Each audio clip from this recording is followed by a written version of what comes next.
Additionally, we are also recommending our patients who are pregnant to also receive the COVID booster vaccines. And for me, it's super important, not only as a healthcare provider, but because I'm also pregnant and want to make sure that my pregnancy is as safe as possible.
The CDC is recommending that all adults receive the COVID booster vaccine. And additionally, we are also recommending our patients who are pregnant to also receive the COVID booster vaccines. And for me, it's super important, not only as a healthcare provider, but because I'm also pregnant and want to make sure that my pregnancy is as safe as possible. Yes, you can achieve a college education right here in your own community. Harcum College's ACE program at the Deliverance Evangelistic Church offers associate degree programs that can help you land a good job and improve your quality of life.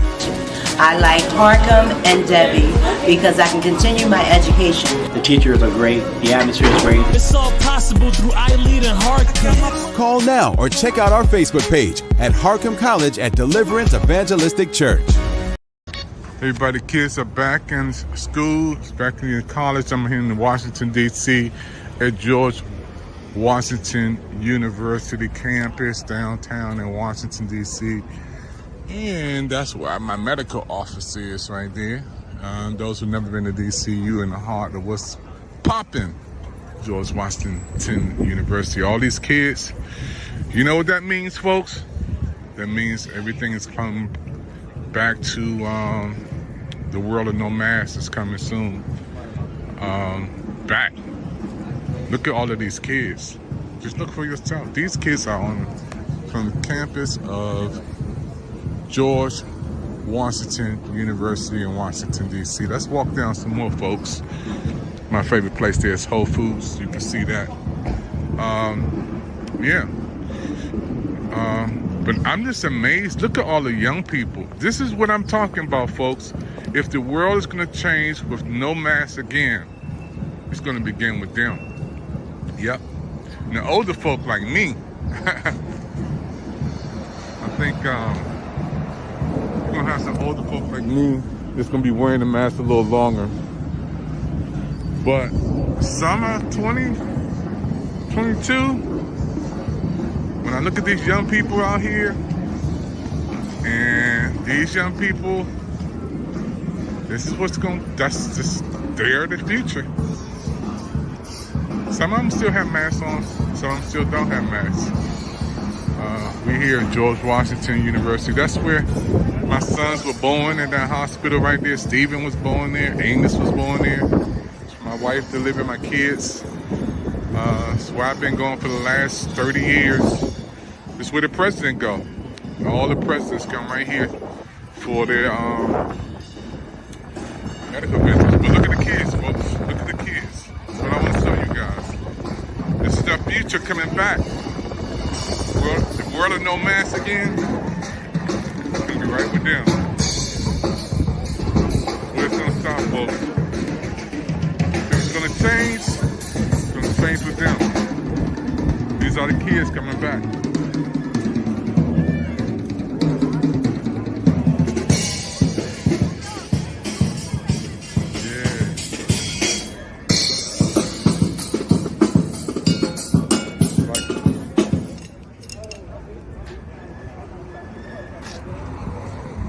downtown Washington, D.C., folks. That's where it all popping and rocking. I love it, bro. See you, man. Do your thing, man.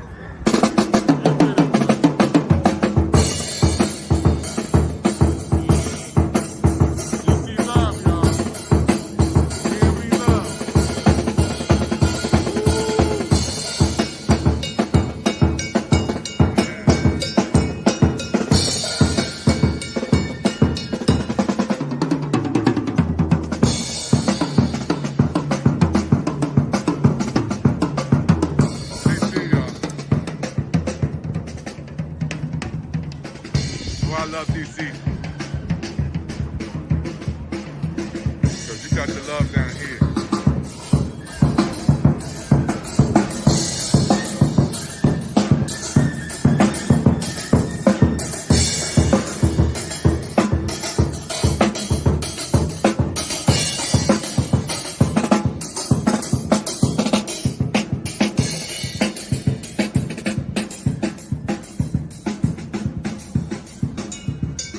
DC, y'all. So if you've never been to Washington, D.C., the wheels of economics is here. Where we roll in D.C. When you come to D.C., you got to check out the Pick TV network and the President David Evans. You got to check us out. We're going to make sure you have a good time. D.C. love. We down here at the George Washington University campus, right downtown in the heart of Washington, D.C. The Capitol's right around the corner, the Monument right around the corner, the White House right around the corner. Everything is right down here.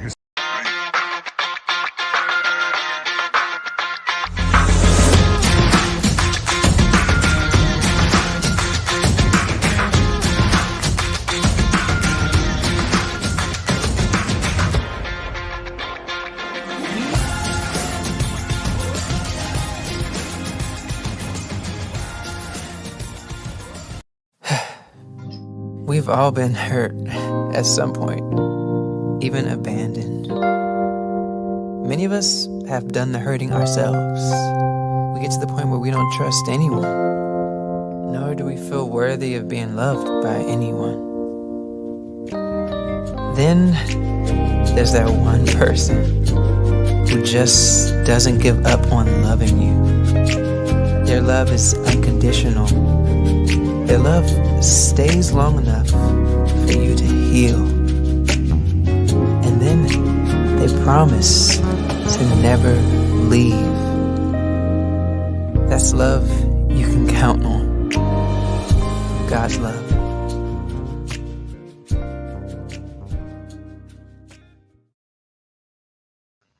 Hello, everybody. This is David Evans, President Pick TV Network. We have a brand new show popping and rocking just for you. And we want to thank everybody for looking at us today and watching with us today. Our brand new show, Hello America, live from Washington, D.C. Hello America is a television show right from the Pick TV Network, original, beaming across the world. We always like to welcome our audience, especially our international audience. So we want to thank our audience for coming in from Brazil, France, Colombia, Mexico, Panama, Paris, Peru, Argentina, Egypt. Daniel is there. Canada, Burke is there. Ireland, West Africa, United Kingdom, Germany, and United States. So we're literally on all around the world, and we have interpreters through Roku that is interpreting this presentation right now. You know, we're going to talk about a subject today that's really dear to my heart, because when we were doing a study on students mistreated in Ukraine, and I asked Brother Campbell to come in. Mr. Campbell is from the Pick TV Network, and he also is one of our co-founders with Pick TV Network. And we're going to talk about how African Americans are mistreated over in Ukraine. Hey, how you doing, Brother Campbell? How you doing, man? Fantastic. Thanks, Doc. How are you? Man, we're doing good, man. My heart is kind of heavy because, you know, we've been watching this war, and our hearts go out to all the families, no matter what your race, creed, color, background is. It goes out to everybody who's trying to flee for their lives. but I'm really concerned about the African American students that are there who stuck in. We have footage, and we're going to be showing that footage about how they are over there.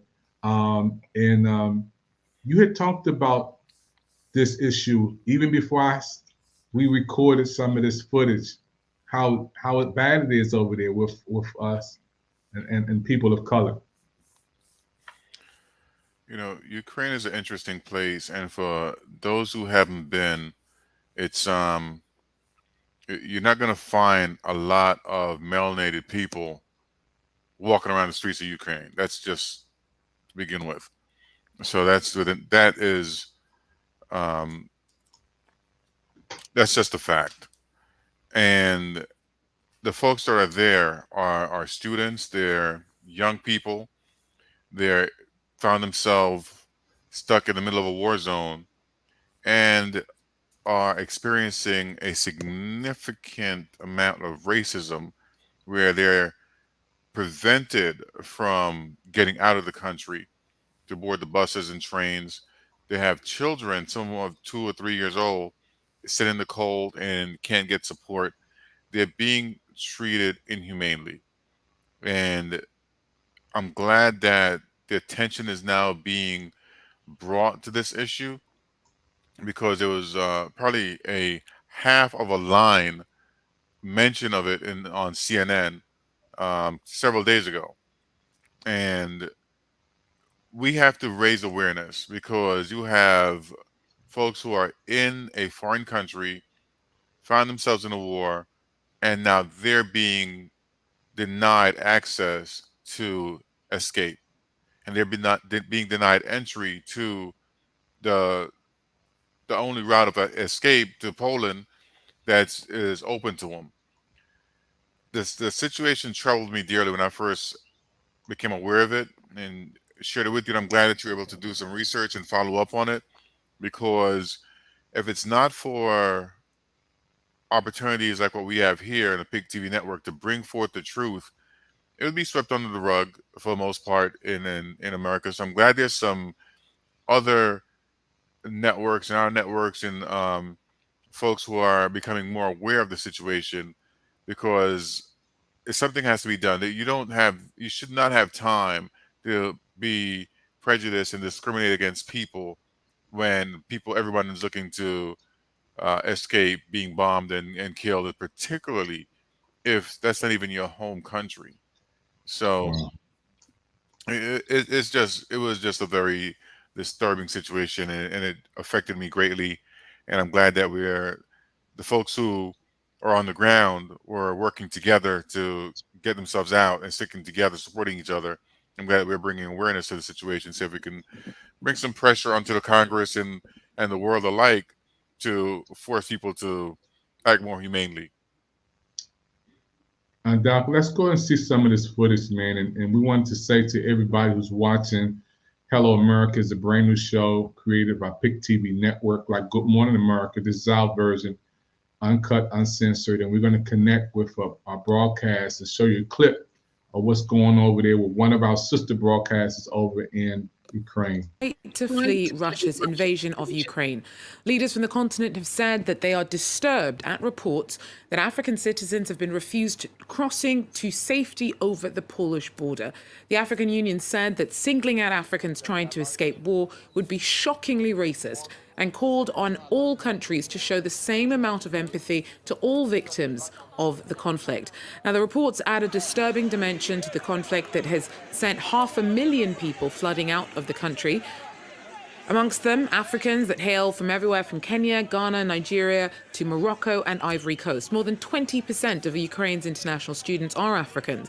Some say that many non-white people have been prevented from boarding buses and trains, refused entry into Poland, been forced to give up their seats, and been threatened with violence while stuck at borders. It was a very terrible experience for me. Like, last 10 days in Ukraine was very, very difficult for me. Like, it wasn't what I was expecting. The military there was very mean. They were just so mean to us, like as if we were no humans.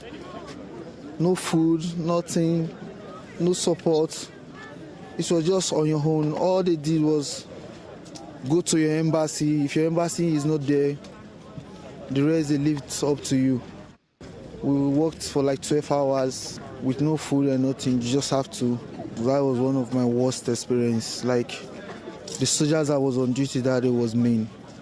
They were just so heartless. Like, they treated us like animals totally. So they started chasing us away, hitting us with wood. And even, you can see they even hit my leg right here. Now, there are also some reports of solidarity and support for frightened Africans who have made it over the border. Poland's ambassadors dismissed claims of unfair treatment. Many African governments, meanwhile, have been scrambling to help their nationals escape. Nigeria has called for its citizens to be treated with dignity. Samuel Okoye has more. It's quite a big problem in Nigeria. The social media has been very active, reporting events in Poland and Ukraine. And the suffering Nigerians have been going through, it has become quite an issue for many people who have relatives there. Some of these people are quite young, students. Some of these people have babies, and we've seen a lot of hardship they are going through. When this war started, the feeling was that the Ukrainians have been oppressed, but now the Nigerians are beginning to have this feeling that the oppressed are becoming the oppressors, given the way the Nigerians and other Africans have been treated in the country. And what are some of the reports that you're hearing? What is this treatment? We heard a little bit there from a young man who said that the border guards were mean, but does it go beyond that? Well, we've had cases of where people were almost outrightly robbed.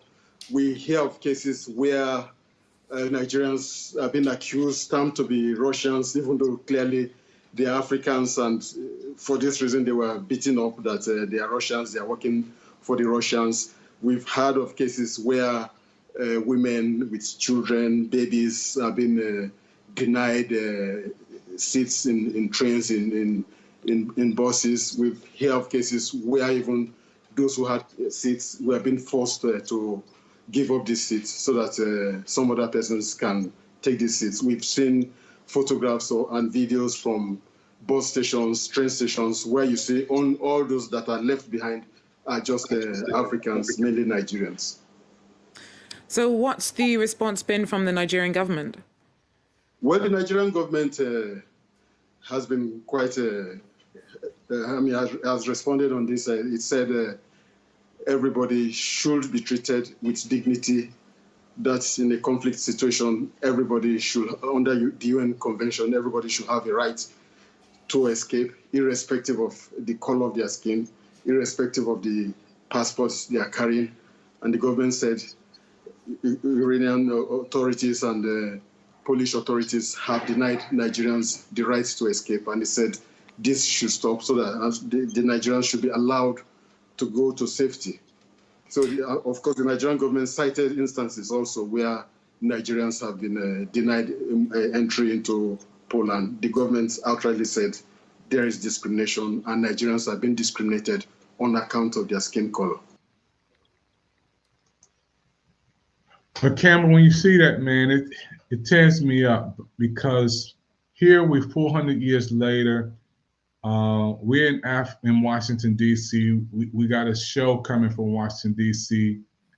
But we have our brothers and sisters there trying to continue their education before this war happened, just going to school, trying to better themselves. And now they find themselves fighting for their lives and can't even get out.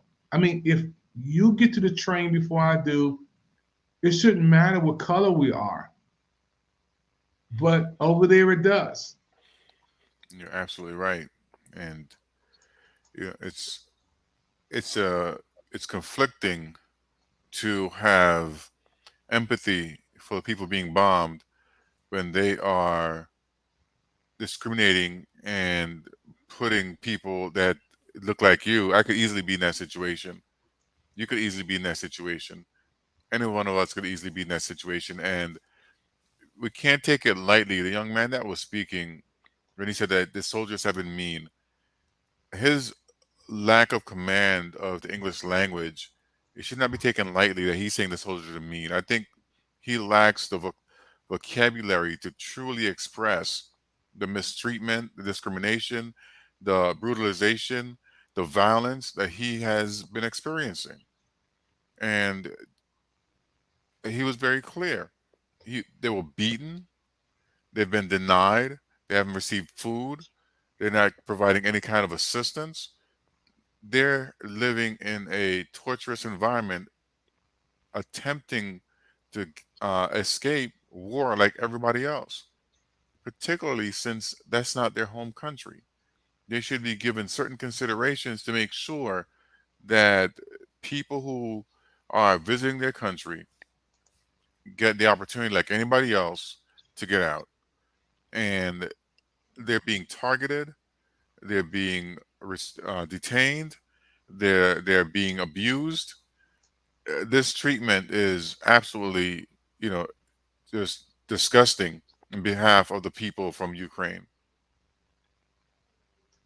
Wow. Yeah. And you know, I can tell, you know, before we even start the broadcast, everybody's watching, you're watching a brand new show called Hello America from Pick TV Network, produced by us, designed by us, founded by us, Pick TV Network, only seen here, our version of Good Morning America, but Hello America. Campbell, you were, when we were talking earlier, man, you were really heated up, man. You were really passionate about the babies over there. And you said it's even worse than this. And I couldn't imagine anything worse, but you stated it is worse than what we see.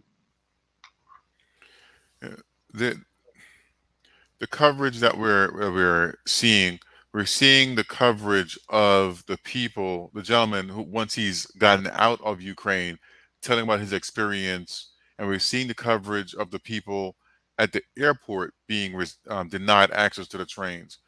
There are people not able to get that far. They're in the cities that are currently being bombed. They're stuck in shelters on the ground or in the garages on the ground. They're dealing with racism while being in the city of different cities in Ukraine. There are no reporters there filming those stories. They're not out doing their camera phones. They're just doing all they can to survive. They're doing what they can to get out and survive. Then they can be interviewed and tell the stories on TV. But for right now, they're in the thick of the battle, and they're not they're not getting any support. There are stories of Africans are going back in once they found a way out to help other Africans and create our own network of rescuing our own people because no one else is helping us. So we're creating um, financial support, sending financial support. There are different individuals on the ground who are African helping other Africans escape. They have the same situation with folks from the Middle East, which is just North Africa.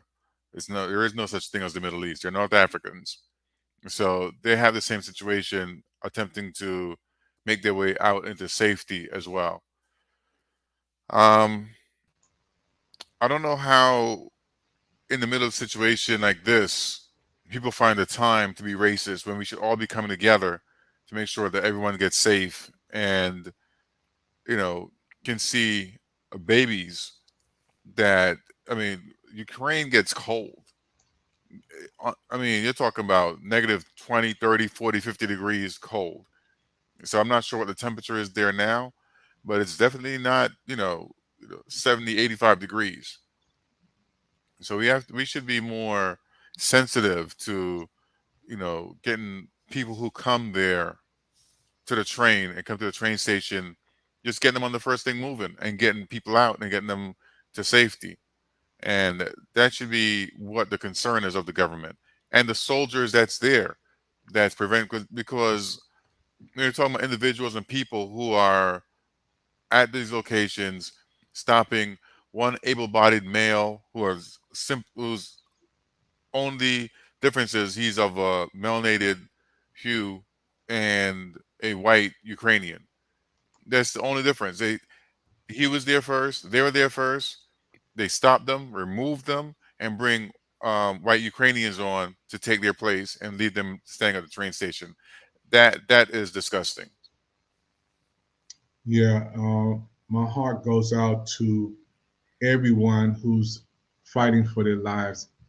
And I was just quietly disturbed when I go to CNN and go to Fox 5 and, go to all the other big major networks. And I hear little coverage of the African American students who are mistreated and those who are just college students. These are kids.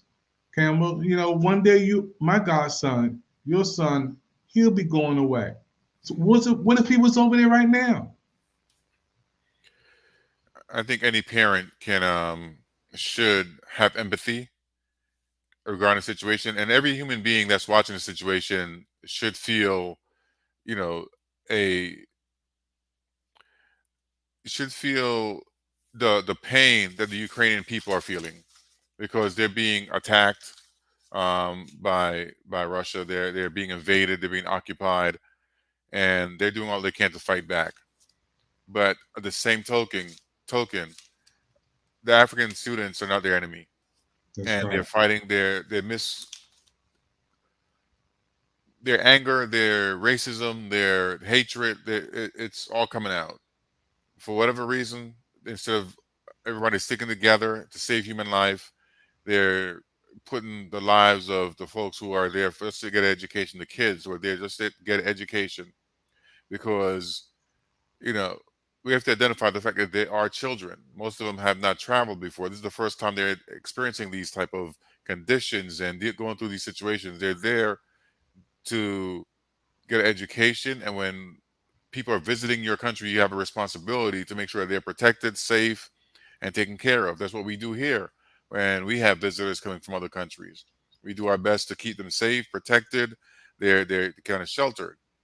So it just seems like it would be a courtesy to make sure that people who are visibly not from your country can, be protected and escape the brutality that's taking place in the war and the violence that Russia is bringing throughout the different cities in the country. Let's see if we can get a little more footage on this. I am just amazed. I gotta get the audio in here with them. But we have our brother, he's covering some footage here, how some African Americans are mistreated over in Ukraine. And you can see, as you see, they're still trying to communicate on the phone. It's just one of those things where you see so many African Americans again are just stuck. Continental Africans as well. Yeah, it's so. And this brother's telling his testimony, and while he's talking, I'm going to try plug in the audio. There's going to be a bomb while he's talking about what's going on over there in his in this area. There's literally going to be a bomb that goes off, and he's going to run in a few minutes. When I saw this, it just touched my heart. Campbell, when you see this, man, I know it's heartening for you too, bro. When you see how this is a student, it's a young man. He's trapped. They can't even go outside. He says there's no food. There's no place to go. They just left him there in this area, and he just stuck. And while he's talking there, he's a Nigerian student, and there's going to be like an explosion that's going to go off while he's there, and amazing. No support. They're on their own. Yeah. Yeah. And if you've ever traveled abroad, if there's ever a conflict that takes place, it's terrifying. Because if you're in your city, you know the escape routes, you know where you can go. You're at least, no matter how terrifying it is, you're comfortable because you're home. There's nothing like being in on a foreign soil that you don't know the difference between up or down, especially after the city's been bombed. You have no idea how to navigate your way around, and people are not courteous to say, hey, come this way, come with me, you're basically stuck and isolated. And you have to figure it out on your own. Yeah. Our colleague Kaya Kumalo is there with them. Kaya, some beautiful scenes coming out from the OR Tambo International Airport as the students arrive. Tell us what's been happening this morning. Well, that's right, Desiree. Very heartwarming scene here as the two students who were caught up really in those very ugly scenes in Ukraine. They've really just arrived in here. And of course, it's been a very agonizing experience for them. So I'm just going to go straight just to hear how they are feeling. So Nkateko, I'm just going to start with you. You're live on SABC News. How are you feeling right now? Finally, you're home after a very terrible ordeal. Yeah, it's been a 5 or 6 day trip. Minimum sleep. I feel quite overwhelmed, but I'm really glad to be home. We didn't think we'd be home, honestly. From being in trains to seeing bombs to being stuck in borders for -3 conditions, sleeping on the floor without having food. It's good to be home, honestly. Yeah. And let's hear from you, Mandisa. I mean, not a very good experience for you guys that you endured. As you said, like traveling for 4 days, not having proper food, no water, fighting for our lives, fighting other people, people trying to fight you, people stealing food, people fighting each other to get on trains, the racism at the borders, the low temperatures, freezing cold, us having to sleep on the street. Yeah. So it was a survival of the fittest. Guys make it. You have to run. Honestly, by the you need to know how to run. Yeah. By the grace of God. Yeah. And I must say, I must thank the people in Hungary, especially Peter. As soon as we arrived, the hospitality was amazing. We got taken care of, given food, water, shelter. That was nice to experience that kind of hospitality. And did you guys feel at some points that you were left in your own devices because the assistance really was not really forthcoming, was it? Assistance. All I just keep hearing all the time is send a list of names, send a list of names, just wait. Wait for how long? Because if we had waited until Monday to leave, Monday there's nothing. There's no school, our apartments are gone. If we did not leave Friday, we wouldn't be here today. If we didn't leave Friday. So you guys are back home. What are you going to do now? Sleep. Try and look for different schools. Like, we are fourth-year medical students, so we don't know what's going to happen now since our university is deteriorated. Our city is done. There's nothing. Rubbles. It's dire. It's really, really dire.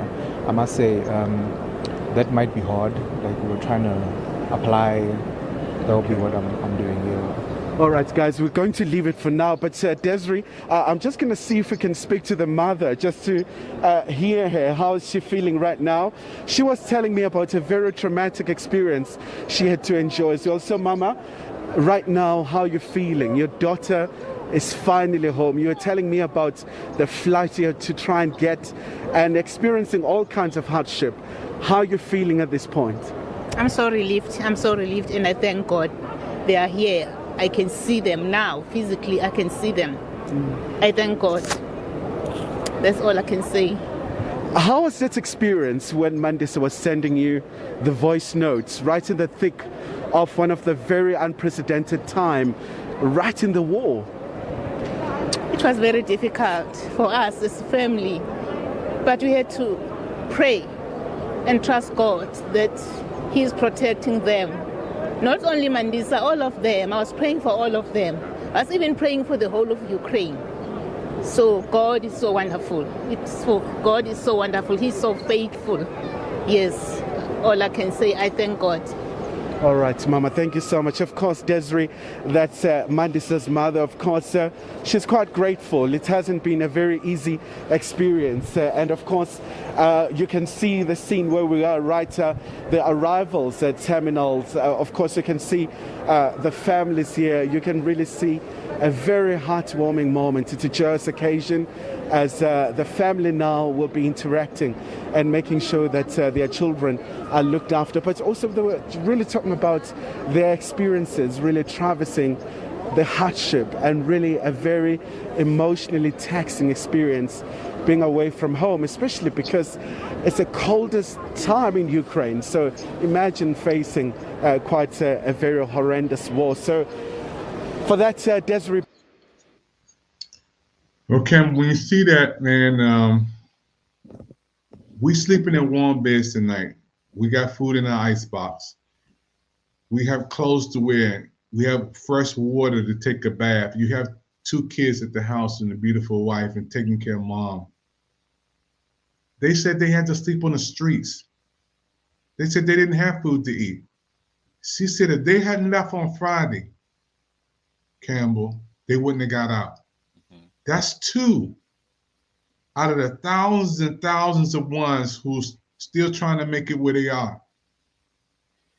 It's -3 degrees in Ukraine. And, nights get colder. Ukraine is a cold place, and coming from a warm climate, they're not dressed to survive that environment. They don't have the right gear to survive in the cold. They're wearing a hoodie and a couple clothes underneath. They just don't have. The government and the folks there should be doing all they can to address the visitors that they have in their country so they can get them out, evacuate them. They can't go to the embassies. Most of the embassies have been evacuated. And unfortunately, there aren't much resources. I'm glad the trains have still been running in Ukraine. So the trains are going back and forth. The buses are going back and forth, but they're experiencing racism in different areas once they leave Ukraine. So it's not a smooth transition once they get out of Ukraine. Getting out of Ukraine in itself is a challenge, but apparently the entire journey to get back home is challenging. Along the way, they're experiencing some very difficult and challenging times. And I just hope that the governments take this opportunity to reflect on how they're presenting themselves, how they're treating visitors. And I can't say the United States is any better, because we continue to experience racism and discrimination in this country, and we are pretty much at the forefront of diversity and inclusion, but we still have our challenges in this country. So we're not pointing the finger at any other nation saying be like us. By all means, no. We all have a far and long road to travel, and we should just do the best to make sure that people are treated fairly, with dignity, decency, and not discriminated against just because that they are different color, not because they are different weight class, not because they're different orientation, not because they have different hairstyles. When we're in particular these type of situations, we should just respectful of human life, and that's my issue. And और कि कोई 2-3 दिन से सोया नहीं है। और हमारे रात को हमें रात को रहने की जगह इसलिए चाहिए क्योंकि रात को -3 से -10 के बीच में टेम्परेचर हो जाता है, जो बिल्कुल अनबेरेबल है। और हम सब इमरजेंसी में आए हैं, तो रेगुलरली सब एक जैकेट में आए हैं। अंदर जनरली सबके टी शर्ट है, या तो नीचे ट्राउजर्स है या जीन्स है।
I was listening to the government's call upon India to get in the fight, call upon India to get into Ukraine and send soldiers and get involved with the war.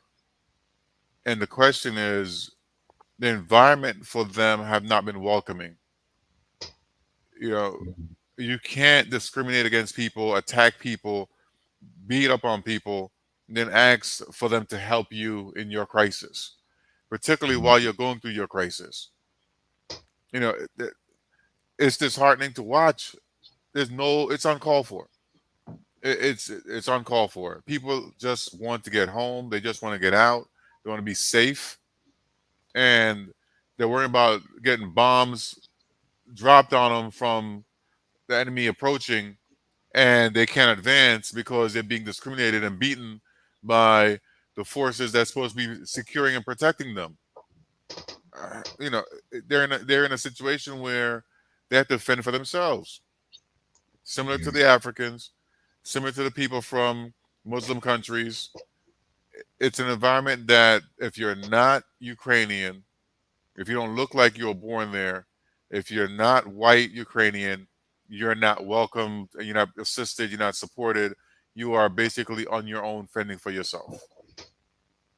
Yeah, and I think, when we think about it, Campbell, over there, it's two wars. It's the wars against the bombs of Russia, and then the color of your skin. Let's just be real. Let's be honest.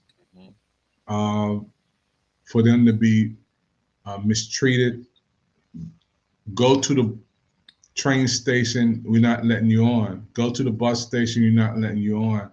I had another footage that we have from over there with one of our brothers and sisters. They walked to the bus stop and they said, we're not letting you guys on. And the next, you have to walk the rest of the way. The rest of the way was 8 hours, no food. Yeah. 8 hours. And the sister walked 8 hours and made it, thank God. And it's in -3, -10, 18, 20 degrees, 10-degree weather. It's not pleasant. And if you're not dressed for it, if you don't have the right shoes on, if you don't have, insulated pants on, if you're not wearing layers, it is not an easy journey. It's harder to walk in when it's colder. The air is thinner. You're carrying, bags. It's not an easy walk. It could be a march of death for, a lot of people. And unfortunately, it's not just the war and the bombs and the guns that's going to kill a lot of our people. It's going to be conditions that they were forced into. Yeah, that's big, man. When we were getting the footage for this presentation, man, I was just so disturbed because I knew, I've been watching the news and watching everything here. But when we turn on the major networks, we don't see a lot of the footage that we're showing on PIC TV Network tonight. Nope, we don't. Matter of fact, we don't see too much of anything. I was going to show this young lady in a minute. That they are showing about what's going on over there from the African American perspective, and there's so many students again that they're, and just to be a student, a student in the location, and you go to get your education, and you don't expect this to happen. Look at the mom with her baby in her hand, and you talked about that earlier today. You have people with African American who have babies, and look, they said they're at the train station right now, and they can't get on. They can't get on. They won't let us on. It's just unbelievable. It's just unbelievable being denied entry at the borders.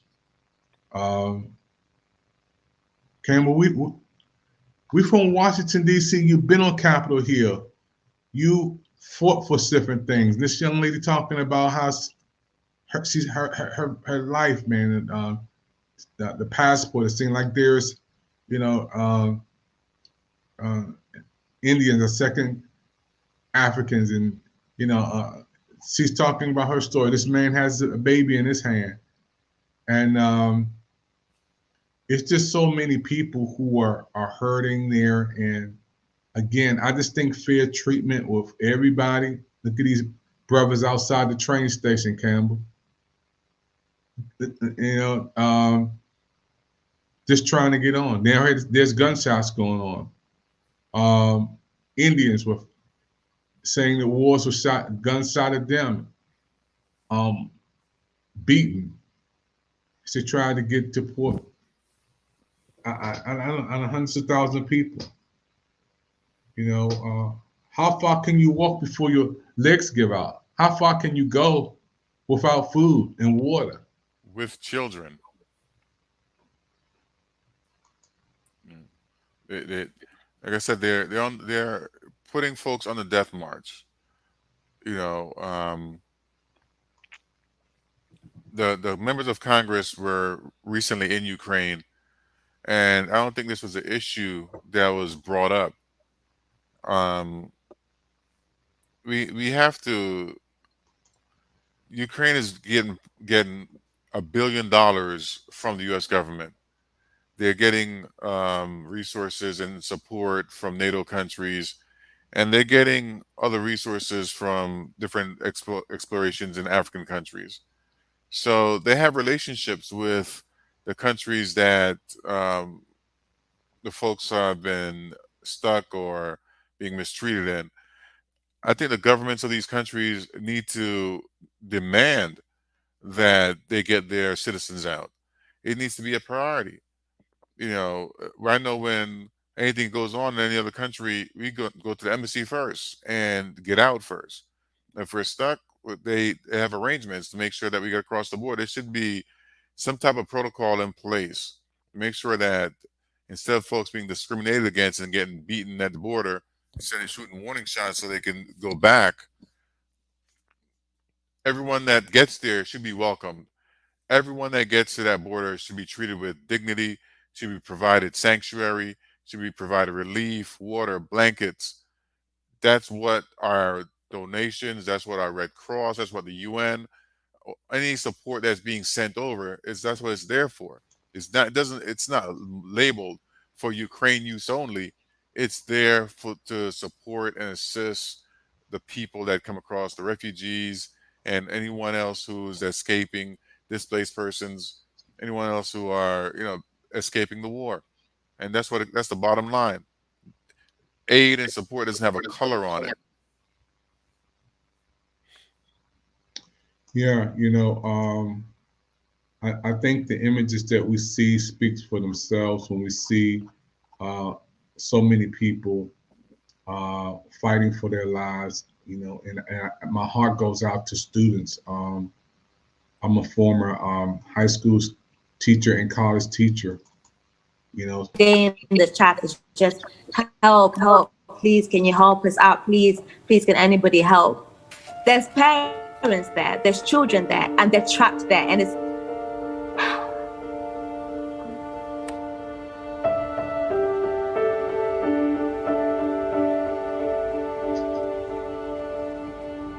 when the news came about what happened in Kyiv, we were scrambling to get supplies together because we knew we had to leave. The next day, there were sirens that went off, so we immediately decided to leave. We left everything, and we headed to the border of Romania.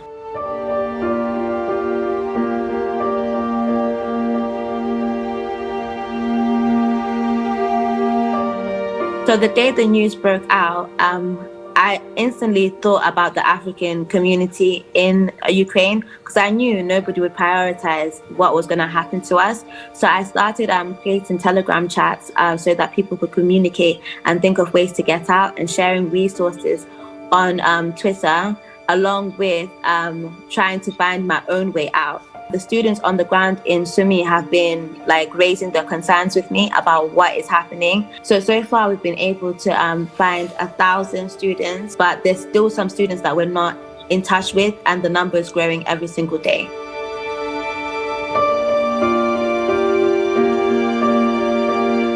So currently they're all packed into like little areas in hostels together because it's not safe. We've been told that they're now running out of food. In the shops, there's just snacks. They're too scared to leave to even go get more food. So the situation is very, very serious. Like it's very dire. I'm exhausted. I'm so tired of the journey itself, but I'm also increasingly like, it's really, really upsetting me, like speaking to students every day who are crying out for help. And I know that I've managed to cross over to the other side, and I can't help those people by myself.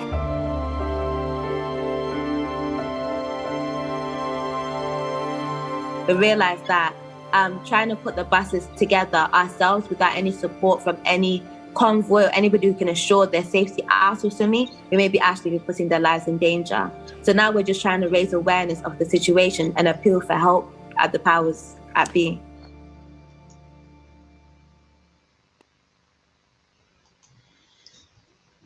Well, Campbell, when I hear the young lady talking, man, how some of the students are scared. They're stuck in places.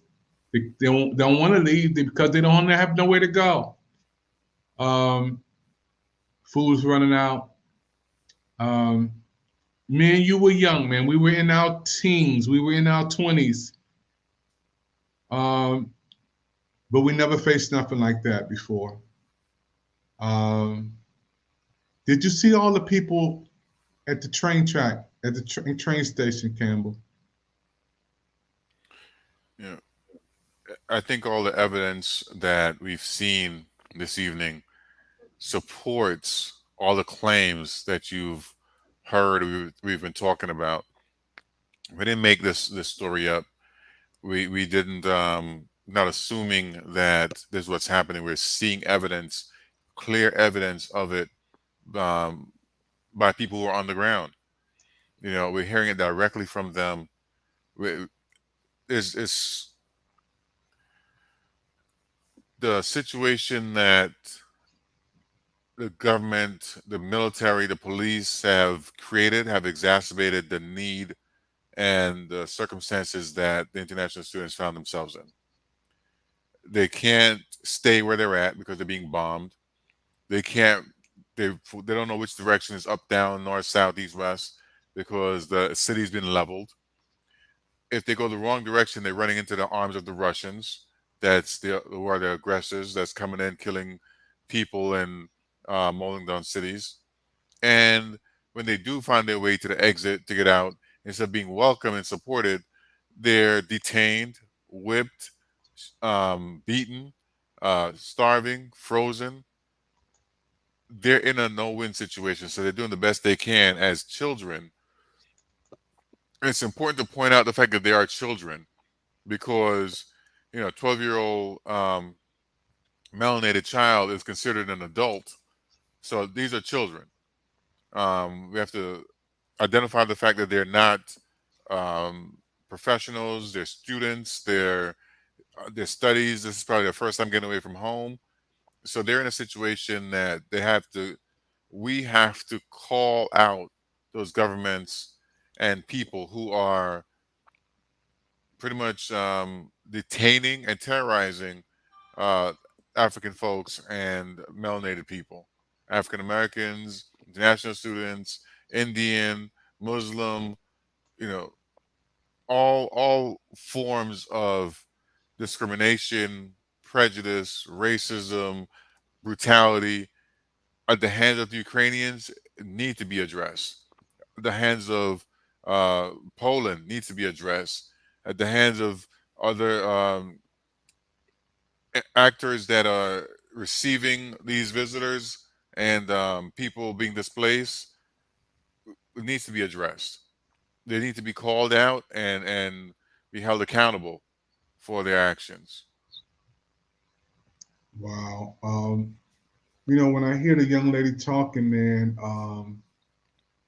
I want to salute this queen because she's going beyond the call of duty, man, to tell the story and to share the information to the world, man. And thank God for social media like Twitter and other things that we can still communicate and tell our story. We're here in America. We got the biggest networks in the world, multi-million, billion-dollar networks. CNN, we see it all over the world. NBC, Fox 5, CBS, all the major networks. But yet still, I haven't seen one story, not one story with this young lady in it. Not one. Not one. You know, when you watch U.S. news, American news channels, you're being bombarded with certain images and a certain point of view. You know, Al Jazeera does a great job of mixing it up. International channels, we have to be able to tap into the world. There's things more important than what's taking place solely in the United States, because we live in a global world. What happens in Ukraine affects us directly. That's right. In I go to gas. When I put gas in my tank, Doc, I put $20 in, and it didn't even move, Campbell. The needle didn't even move. It's because you're driving that tank. We have to. I explain this to children. You're not competing with the person sitting to your left or to your right. You're competing with somebody in another country that is hungrier, or more hungry, more determined, more seeking a desire for change, more so than you if you're not serious about your education. So we can't say Mexicans are coming to take our jobs. They're not coming. The U.S. invited them to come. We said this is the greatest country in the world with the best opportunities. They would be stupid not to come.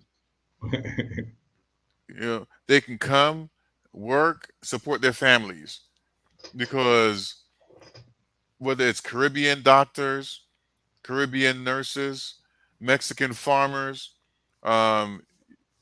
European house, what are they called, helpers, people coming from all over the globe. And if they did not come here, this country would have to do what they did in the beginning to be great, which is put everybody back in slavery who were of our color and complexion. What made this country great is the contribution by Germans, Italians, Polish, Africans, Caribbeans, Asians. That's what makes this country great. And if we are not opening our doors to welcome people, if we're doing what they're doing in Ukraine and in Poland and other places, if we continue to discriminate and not see the value of human life and human beings and what their contributions are to society at large, then we're already halfway down a very terrible path. Because if we don't understand that value, what's coming next is going to be critical. We have a new pandemic strain that is on its way here. China has already locked down 50 million people. Europe is locking down people. It's coming here too. So if we think that mass mandates is keeping us sick, no, they were actually saving our lives. We need to make sure we're acting with intelligence and have value for human life, deal with issues like the pandemic, deal with issues like what's taking place in Ukraine, deal with racism, because the next wave of terror could be in the form of a nuclear weapon or a pandemic weaponized COVID strain that can be more ravaging than anything we've ever seen. We don't know what's to come. but we should be making sure that we value human life and protect everybody so that we can, continue on as a people on this planet. Everybody watching a brand new show on Pick TV Network, exclusively for Pick TV, with Pick TV, by Pick TV. Hello America, uncut, uncensored, our version of Good Morning America, and you can watch it all day right here on the Pick TV Network channels. Brother Campbell, you were with me at the MGM 14 months ago when we started Pick TV Network. Me, you, your wife, and she said a list of channels that we can do, show names, and you put the first seed or the first pack of money and said, make it happen, because I didn't have it. Why is it so important for Pick to stay alive? Why is it important for us to have our own network? Why is it important for us to be able to do what we're doing through Pick? I think you touched on it earlier. Whether it's CNN, MSN, ABC, NBC, all the major networks and everybody's familiar with, if you have an idea for a documentary, an idea for a show, if you're performing, if you want to read your poetry, you're not going to be able to get on those shows. You need to they have their own set of programming, their own guidelines. With Pick, we're in a position where we can find room for you. You can get a chance to express your viewpoints. You can actually turn on Pick and see 4 Black women who are medical students or doctors or surgeons have conversations about their background and their experiences, so you can learn from them. You can turn on Pick and see, 5, 10, 15 Black men sitting around having conversations about the direction and flow of being a Black father, Black husband, Black in America, the issues of police brutality. You have there is no limit to access to media that we don't have. And if we don't have access to media, we have to rely on somebody else to tell our story from their point of view. I think Denzel said it best in one of the interviews. They were asked, why did he need to do something like a Black movie? And he said, it's not me doing a Black movie. It's he said Schindler's List was a great movie, but they didn't ask. It wasn't done by a Black person. It was done by Spielberg, who happens to be Jewish, because they can relate. There's certain familiarity, relatability. There's certain experience that they can put into it that I haven't been Jewish. I would know the beginning of that story. I wouldn't know the beginning of their walk. I wouldn't understand their challenges and their oral history and what's been passed down through tradition. The same way we can't allow for other folks to tell our story, they can tell our story from their experience and their perspective, but they can't tell our story from empathic, personal experience that they've gone through. They can only tell it from what they perceive would be or could be your experience.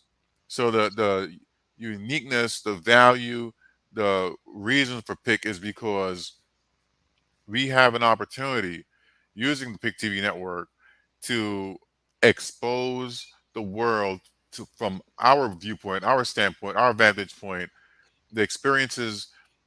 No white person can tell what it feels like to be a Black person being pulled over by the police. I don't care how woke, how awake, how liberal, how much you lived in this.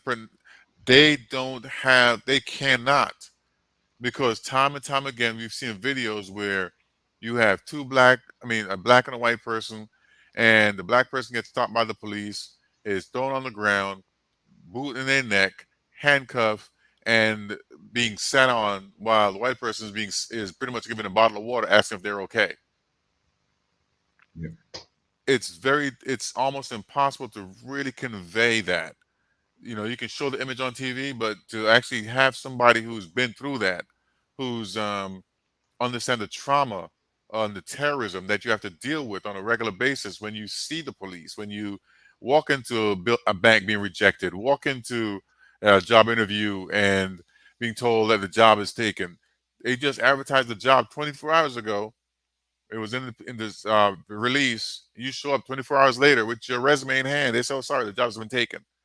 But then the person who came after you is somebody that you see is white, gets the interview, and gets a job, and they're offering you, more qualified individual, a job in the mailroom or doing in the janitorial services, or totally rejected and turned away. Those experiences cannot be really put on screen, articulated, and emphasized in a way that folks who haven't been through it can truly understand it and express it. So the value of PIC is to give us that opportunity to do that, because the amount of talent that we have in our communities, whether it's Hispanic, Latinos, South and Central American, Caribbean, 54 nations of Africa, and the myriad of diversity that we have on the continent through our cultures, because the lines is not how we are, how we're grouped. We're grouped by our cultural alignment. That's what makes us who we are. Because even though we may live in Nigeria, we eat differently. We experience. Jamaica is this big. It's a very small country. Jamaica has 13 parishes, and in each parish is 13 separate culture and multiple subcultures, multiple language, dialect in a language. And most people, if you're not from Jamaica, you don't really understand this and realize. You think, oh, Jamaica, everybody's no problem. There's significant differences going from parish to parish in Jamaica. The language is different. The nuances are different. You have, so many, and then you have the influence of others coming in, but you have so many different subcultures within the culture itself. It's fascinating. So you can imagine Jamaica is a dot on the map compared to Africa, and it's amazing how people just take for granted, oh, they're African or they're black, they're all the same. We have significant differences, and we can tell our stories with tremendous vibrations and colors and vibrant and enthusiasm and history, culture, from a perspective that if you are not into that culture or have been introduced to it, you wouldn't understand it, because you see it, but there's not an appreciation for it that you can actually present unless you are going through it.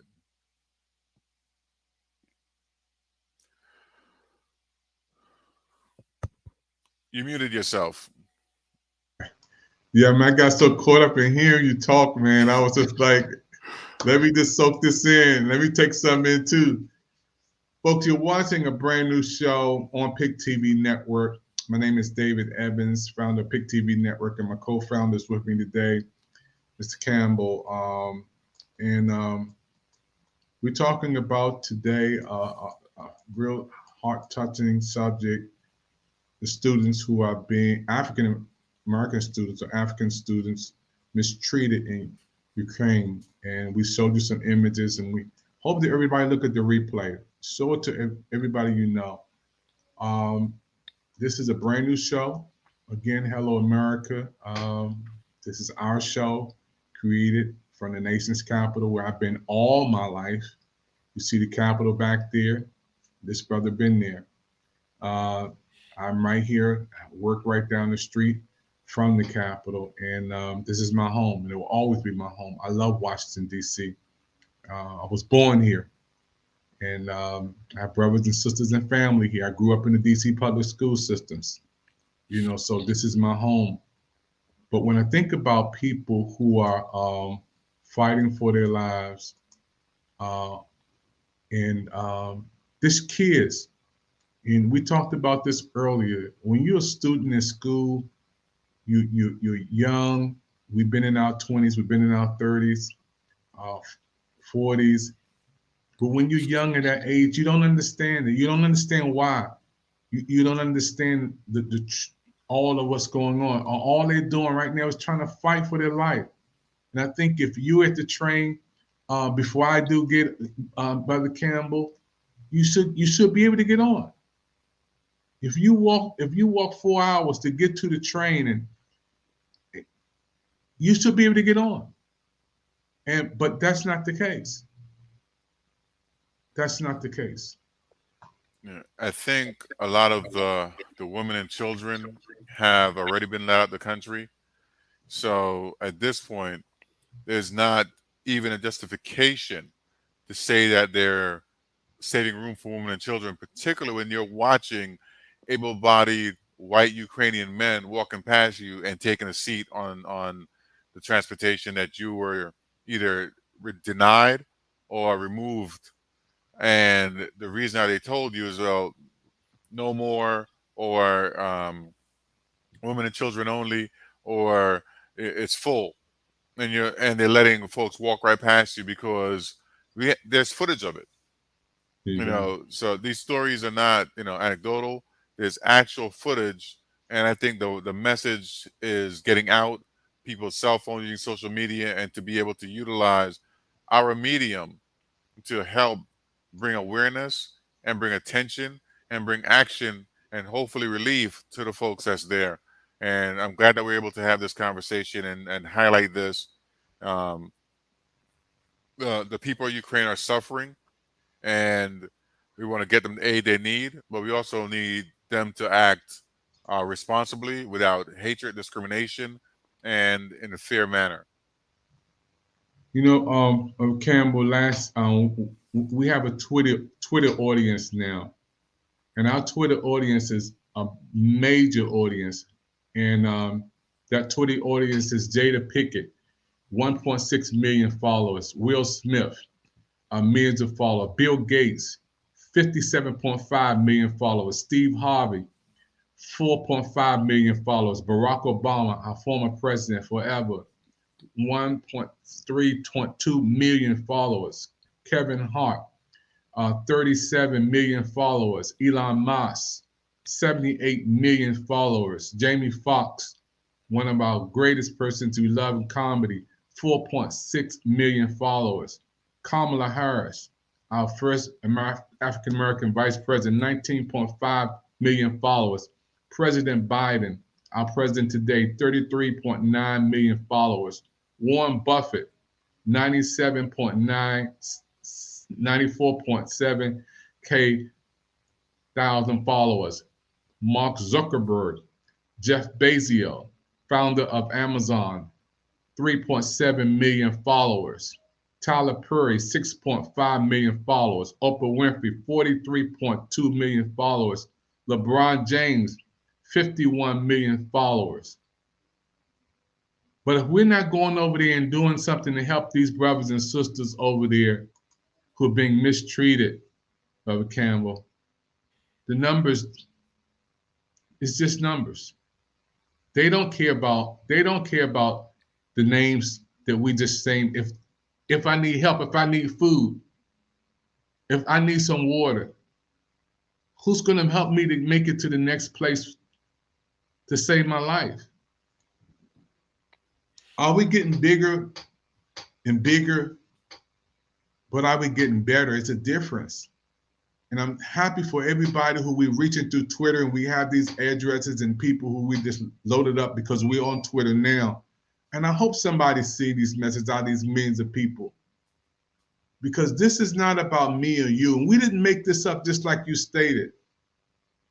If we help another person come out who's stuck there, who's afraid to go out the dorm, there's no more food left. They don't know what to do, they're shell shocked.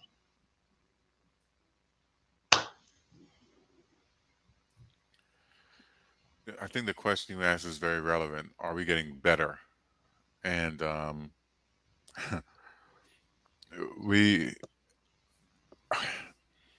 I would like to say that we have to acknowledge the power of one, the power of the individual, the power of the person, because America was on a particular trajectory in the world under the Obama administration.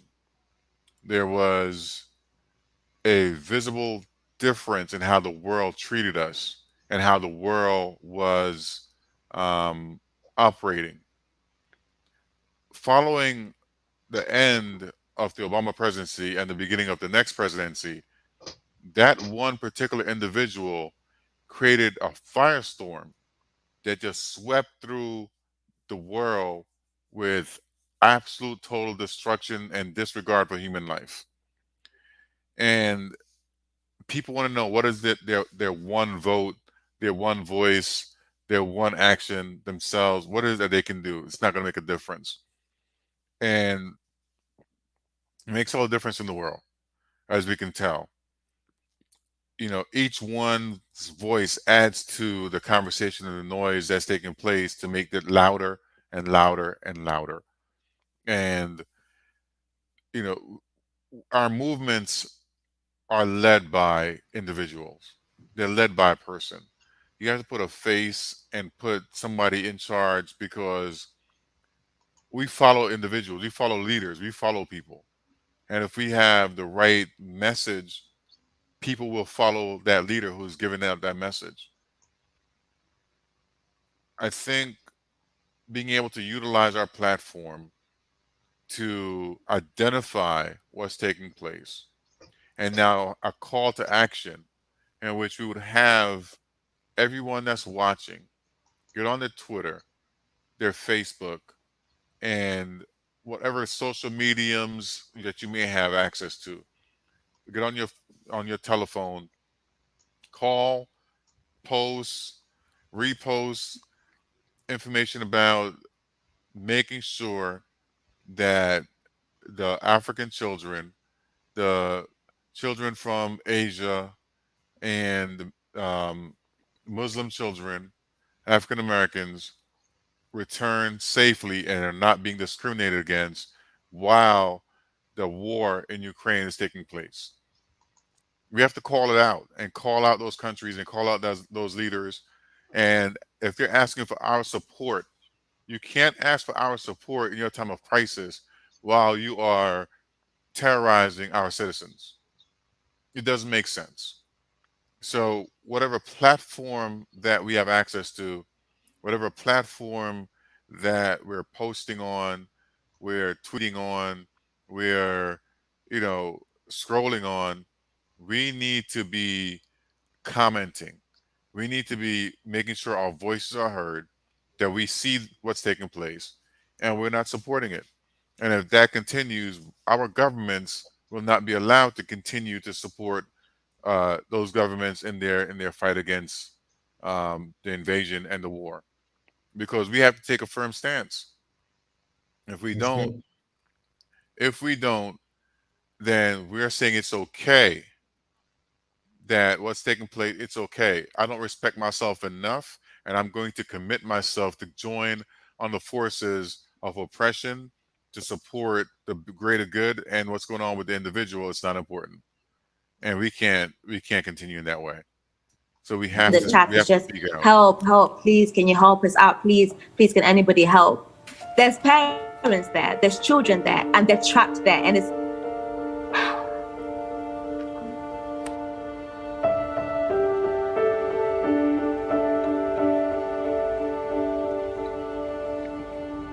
when the news came about what happened in Kiev, we were scrambling to get supplies together because we knew we had to leave. The next day, there were sirens that went off, so we immediately decided to leave. We left everything, and we headed to the border of Romania.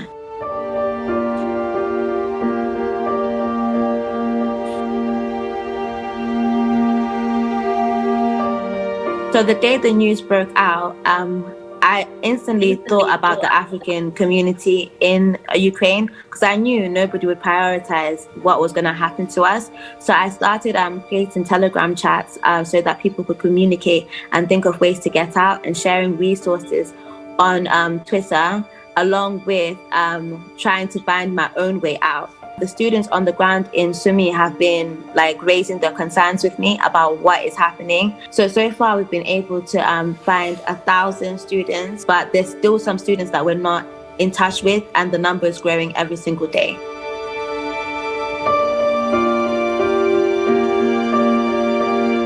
So currently they're all packed into like little areas in hostels together because it's not safe. We've been told that they're now running out of food. In the shops, there's just snacks. They're too scared to leave to even go get more food.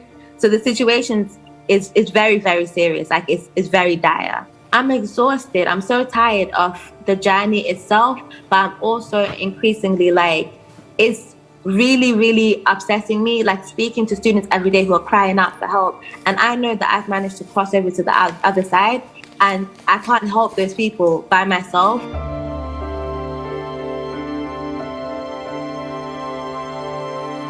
We realize that trying to put the buses together ourselves without any support from any convoy or anybody who can assure their safety out of Sumi, we may be actually putting their lives in danger.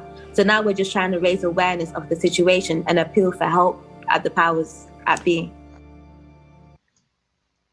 Well, Campbell, when I go back and I see this footage right here, all the kids at the train station. Oh man, that it's just touching because I can imagine that when the bombs go off, you're scared, you're afraid, and then when you try to go to the station, just look at the Right line there, right that there. picture. It's unbelievable. It's so many of us on both sides of the track, but I don't see a train. I don't see anybody coming to get them. These kids, they're not even 21 years old. They're not 25 years old. These are kids. And as you stated, it's freezing cold out there, man. A lot of them are 17, 18 because 19 years old because they graduate younger. They graduate at 16. They graduate at 15. And they're going for their, advanced degrees. So a lot of them are 17, 18, 19 years old. And is their first time leaving home. They're in a country where surrounded by other countries where no one looks like them, don't speak the language, or the languages. So it's a dire situation. They're doing the best they can, and we need to advocate on their behalf so that they can get the support they need to get to safety and get home. I applaud the effort that the young lady's doing, and it also goes to the point of Africans are connected on social media, online. They utilize social media to communicate very well because they're on vast amounts of land and they've been ahead of the technology game going back to the early 90s. So people think that Africa is not connected, or there are parts in the United States that's not connected. There's some parts in the DMV that's not connected. Have poor signals. But no one says we call that part of the world third world country. The technologists haven't reached out there yet. The population doesn't support the cost to put the towers there yet. So the folks on the continent, continent is 3.5 times the size of the United States. So there's going to be plenty of vast areas that don't have connection. But they've been working through it and figuring it out. We can call almost anybody on WhatsApp, almost anywhere in the world. Yeah. And that's just one technology. Marco Polo is another. Signal's another. So there's technology that exists that we can use to reach people around the world. We have to, respect her humanity, her care for her fellow person. She didn't say she connected with fellow Zimbabweans because she's from Zimbabwe. She didn't say she connected with South Africans. She connected with other Africans and people that she knew were not getting a help to get out of Ukraine. So, there are people who are in the situation doing the right thing, but they don't have the resources. They don't have the access. They don't have the connection. They don't have the. Like she said, you can send buses in there, but are you putting more people in danger if you don't have the routes mapped out? Because you could be driving people into a tank where they're going to be killed. So the government of the Ukraine need to step up and make sure that the citizens from, who are Muslim, who are African, who are Asian, can get out safely. Then they can get the support of the rest of the world, because they can say, man, the way that you took care of everybody to make sure that everyone was safe, we have to go ahead and now protect and take care of you. That's what would happen. But you're asking people to risk their lives to come in and protect you when you're not protecting the people who are there, especially if they don't look like you. Yeah, I really think that this show tonight, Hello America, with this birthing this show, and I think it needs to be shown all over the world. First of all, it's not about Pick TV Network. This is bigger than our network. This is a life-saving information presentation, not put together by us, but you heard the stories of the people who are over there. The young lady who still trying to reach back and get others. As I stated to my brother Campbell, who's with us with Pick TV Network, my co-founder, we're gonna sleep in a warm bed tonight. I'm gonna go upstairs, get in a nice warm bed. If it's cool or cold, I'll turn the heat on. They don't have that. How can you go to the bathroom when you've been walking and there's no bathroom to go to?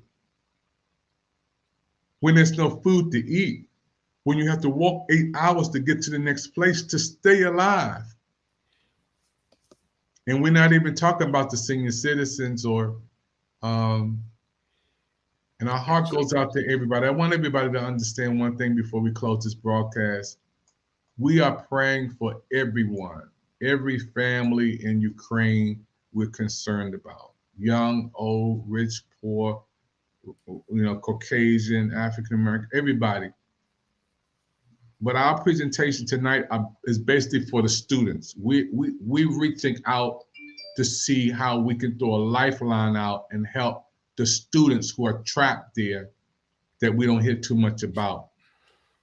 But Cameron, we heard it from them. Precisely. We heard it from them. It doesn't get any more clear than that, This is segment one. Brand new talk show on Pick TV Network, Hello America. We're gonna come back. We're gonna close this broadcast out because we've been going for an hour and almost 30 minutes now, but it's not enough.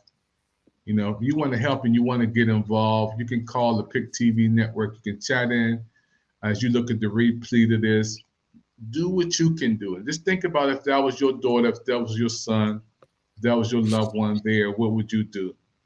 And just thank God we have a network where we can go uncensored, uncut, where we can have our 60 channels and we can create a channel like Hello America where we can showcase our version of our presentation from Washington, D.C. all over the world. Because you do know what happens here in Washington, D.C. affects the world. You know who sleeps in that building behind me. Where the Lord is. We talk about the power of one, and Dr. Evans, you are a pastor, and you created a network of 100 pastors across the United States, like almost 2 in every state, and would have your monthly conference calls. And the power I saw in that network is how if somebody was in New York or somebody was in California, somebody was in Illinois, and you had pastors in those states. So if somebody needed help, when the hurricane took place in the Bahamas, and the disaster in Kansas and those areas, you were able to mobilize trucks with But Rev police. Campbell, Rev Yeah. Campbell, look at this text we just got in, bro. Do you see that? hmm What does it say? Thank you for raising awareness on this issue here in Africa by Cheeto. I think Cheeto's in South Africa. We're praying for you, bro. We're praying for your families. Anything we can do. This is the power of us having this. And I think it all boils down to this moment right here, Bud Campbell. While we did this presentation, and it's about what 1 o'clock in Washington D.C. time, and in the morning, we decided to come on around 12 midnight to do this show. In Africa, I don't know, it's about daytime over there. 6 a.m. And we couldn't go to sleep tonight, bro. This brother said, look at his response, Bud Campbell. Yes, he is in South Africa. Yeah. We're reaching South Africa, folks. And he just said, thank you, communicating with us. And what he says, Brother Campbell, 7:35 there. I wish we can get you on, bro. We can send you a digital link. If we can get your email, I would love to bring you on live with us in Washington, D.C. and have you on. This is what it's all about.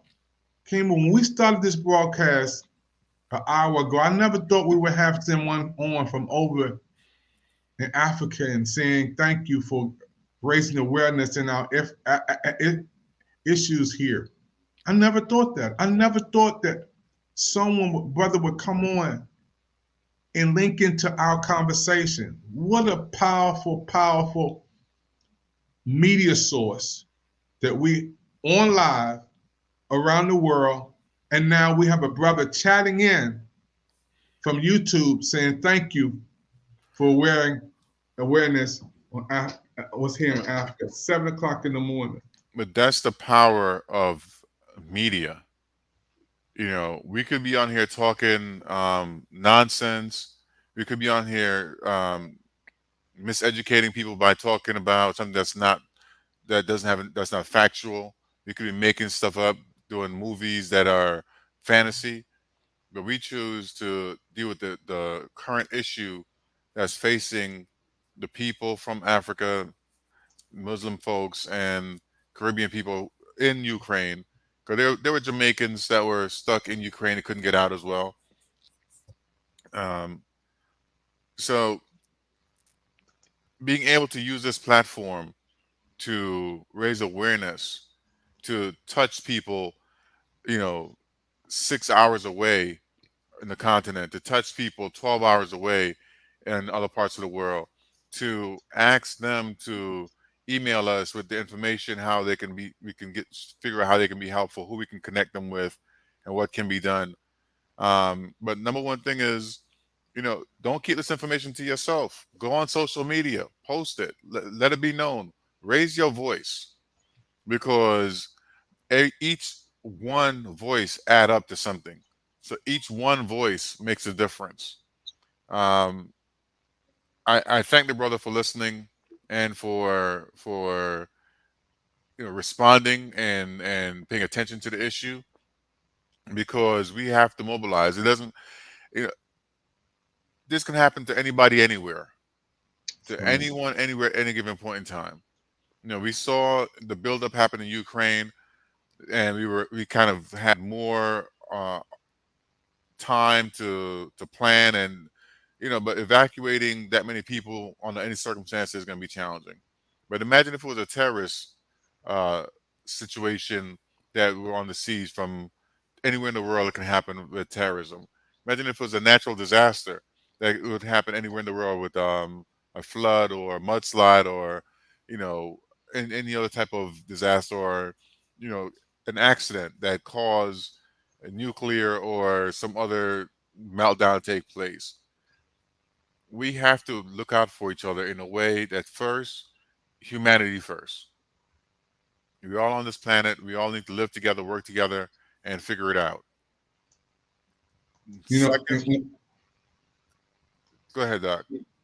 I said when I'm listening to you, bro, you always was telling me, and I think that when we talked about this in MGM, when we created this network, you talked about how great this network would be, and I really didn't believe it was going to be as big as we're looking at tonight, Campbell. That means they're watching. While we're on in Washington D.C., it's blowing my mind. We're live on Pick TV Network, and we're talking about how Ukraine African students are being mistreated in Ukraine. And while we on live, we literally have a brother from over in Africa saying thank you. He's seeing the broadcast. He's seeing this presentation. If that don't touch you, I don't know what, you must not be alive. You know, you have the country scrolling on the bottom of the screen that the broadcast is taking place in, where Roku has a presence. But you know, since we are on the internet, we are in the world. But going back to that, almost every single country on that list I've traveled to, and getting a chance to talk to people from those areas and from other parts of the world, I know how much they value anything coming out of American media, because we have so much freedom in this country. We take it for granted, and they don't have the kind of freedom, that they don't have the kind of opportunities, they don't have the kind of access that we are exposed to. So much so that even people that's from Washington D.C. never been by the White House, you know, never been by the monument, haven't been to the museums. We take it for granted. People in New York don't go to the Empire State Building or the Statue of Liberty. You know, people in California only go across the Golden Gate Bridge when they absolutely have to. You know, so no matter what beauty you have in your city, in your state, we don't take advantage of it. We take the opportunity and we kind of skirt it away. But in other countries, they don't have that opportunity. So when they do get a shot, they go all in. They give it their all. Giving people an opportunity to get access to the media like this on Pick TV, to be able to be broadcast around the world, is an opportunity that they would not have if we were not present. Wow. Being able to have their voices heard, get their viewpoints involved in the conversation. You know, we take it for granted because we have freedom of speech. A lot of people have been locked up in other countries because they think they have freedom of speech. You don't have the First Amendment. You know, you don't have a constitution. You know, so the rights that we take, talking back, you know, being disruptive in some countries, that's 5 years in jail automatically. As you can see on Russian TV, just saying war, that gets you 15 years. You know, so we take for granted all the freedom that we have, and we don't maximize the opportunity when we get it. Wow, man, that's amazing. You know, I'm just blown away at our comment from our brother from over in Africa. You know, saying 7:37, and we want to communicate with you, brother, and whatever we can do to help over there, or help you, or help any of the students. We're gonna do our part with Pick TV Network. Please, if you can, and I want my brother to know that our prayers are with you. It's with the families there. You know, I know you guys over there are strong, and if you can just click and play, you see some information there on the Pick TV Network about our information, about our phone number, about our contacts. You know, we would love to talk with you and have you on live with us in the States here in Washington, D.C., with me and Brother Campbell. Campbell, I just think, man, thank God for this broadcast tonight, man. We sacrificed to stay up late to do this broadcast because it's going to be shown all over the world. And it is morning where he's at. And I believe that somebody else going to see this broadcast, somebody else want to contribute to the broadcast or whatever. We want to do some greater things. But everything you've been telling me for the last 2 years, I see it now. How big our network is and how much we're going to reach people. I see it. It's coming alive right before our eyes. You know, the growth, the organic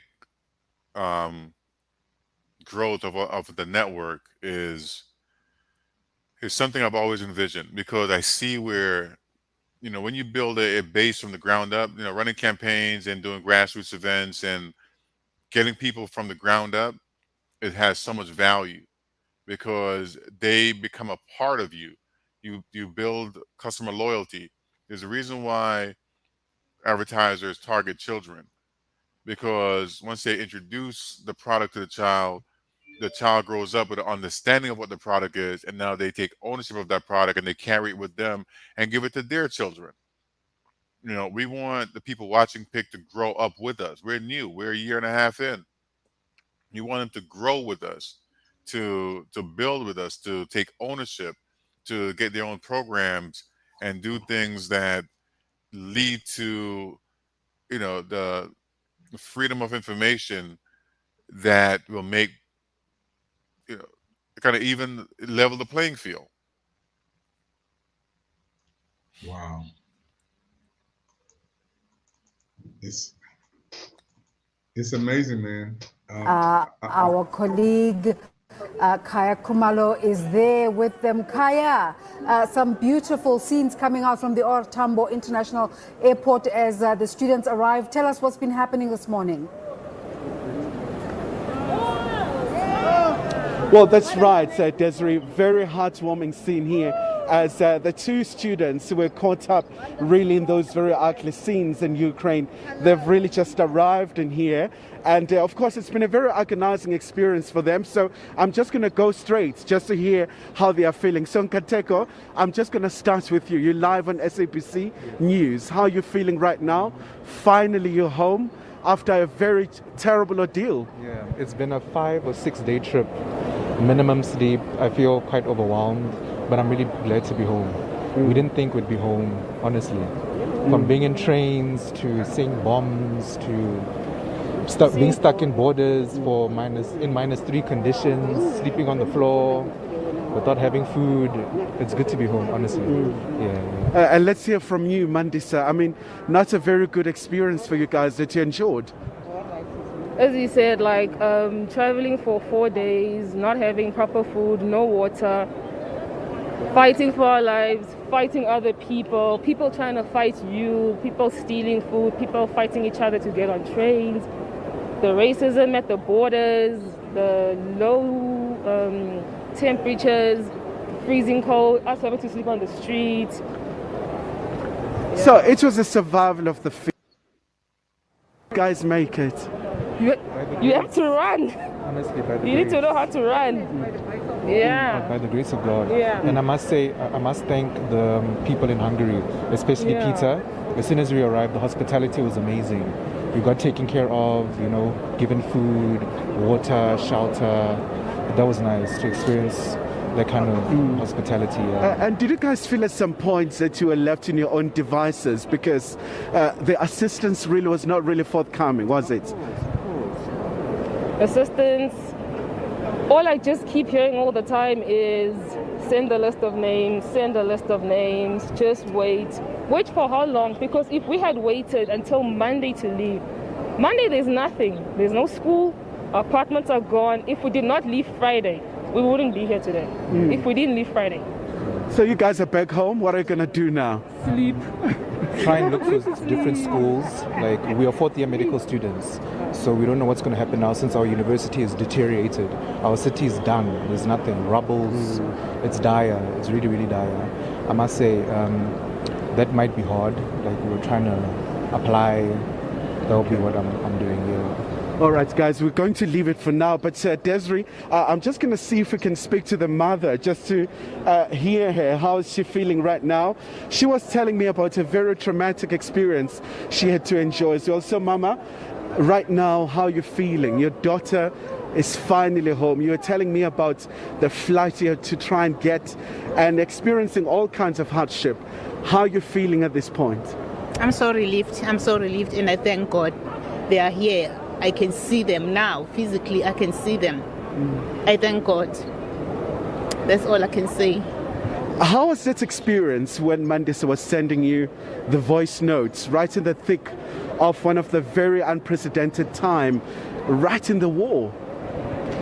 It was very difficult for us as a family, but we had to pray and trust God that He is protecting them. Not only Mandisa, all of them. I was praying for all of them. I was even praying for the whole of Ukraine. So God is so wonderful. God is so wonderful. He's so faithful. Yes, all I can say, I thank God.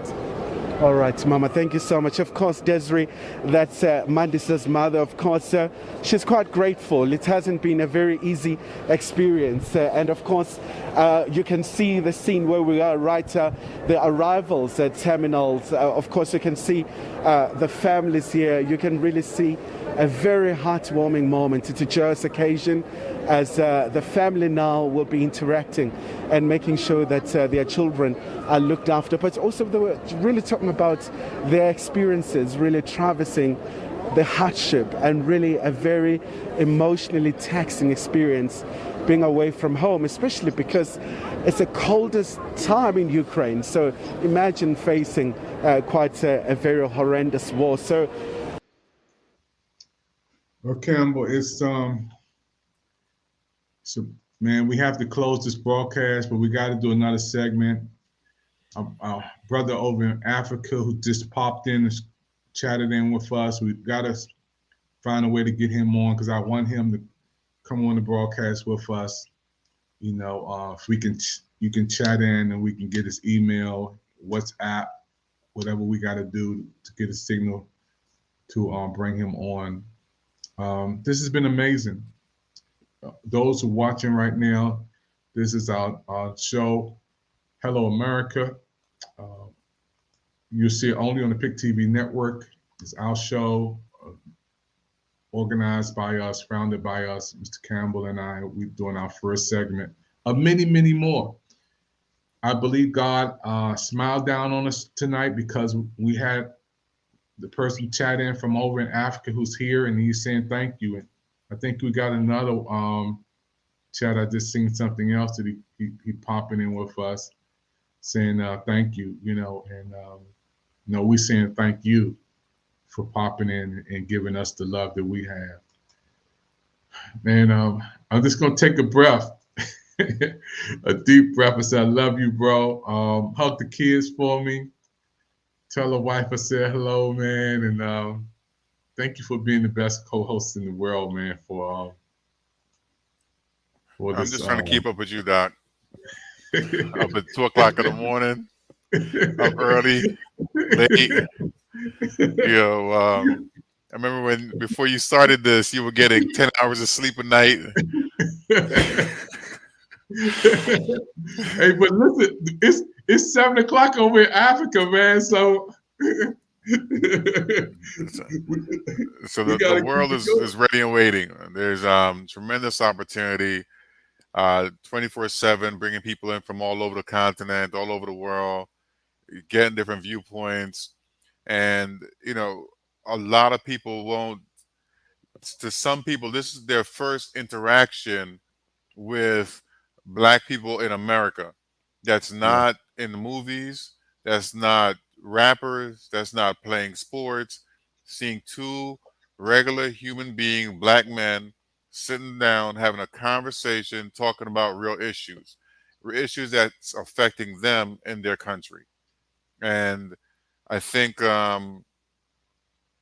it's an opportunity to really be transformational, change the narrative, and change the paradigm that people place us in certain boxes to a paradigm of regular people that can have conversations about global events and have a perspective that they can relate to. Because they wouldn't get this opportunity anywhere else. This is something that you don't find on Fox, you don't find on ABC and CNN and MSN. You're not getting this type of just raw, uncut conversation.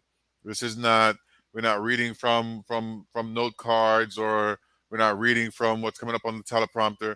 We're actually having a dialogue about the circumstances that the Africans and Caribbeans and Muslim and Asian students face in Ukraine, in a war zone, being discriminated against, being abused, being denied access to services, being harassed at the border. It's unbelievable. It's like a bad movie.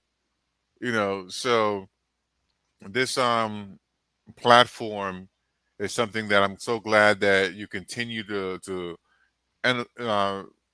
invigorate, to energize, to just pump your all into it, so that we can continue to grow and moving on to our second year and adding, I think, more content from around the globe to bring a new dynamic, new life to what it is that we've created here. So I just appreciate you so much, and thank you for your continued injection of yourself into the entire network. So, and thank your family for sharing you with us as well. And we have some good people out here, man.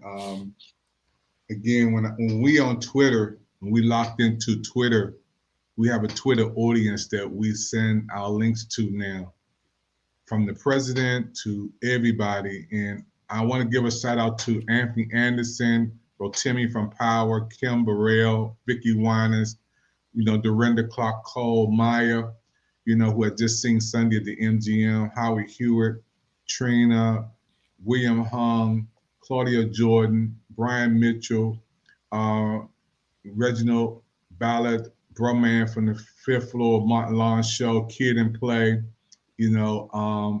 Hughley. And today we just got another promo from Super Queen, who is a movie actor today, who gave us another promo. It's so many people that I want to thank. And these people gave us promos. And when they gave us promos, I'm just so happy and I'm so thankful, and I feel so honored and blessed, because they didn't have to take time out to do anything. But when they took time out to give us a promo, and Miss Debbie Morgan today, a beautiful queen, she gave us that promo today, Brother Campbell. She's a movie star. We're going to be putting hers up here too. She sent us this today. We're blessed, man. And I think because we giving back, and we heard the brother on today from West Africa, when we started this program, and we got to close, folks, African students mistreated in Ukraine. And then when the brother came on from over there and said, thank you, this touched my heart, man. I think this is what it was all about before we even got started. I believe God saw that. And I think this is the first time we stayed up to do a late night show this late this year. Because I know when we first started, we were doing shows late. 3 a.m. in the morning.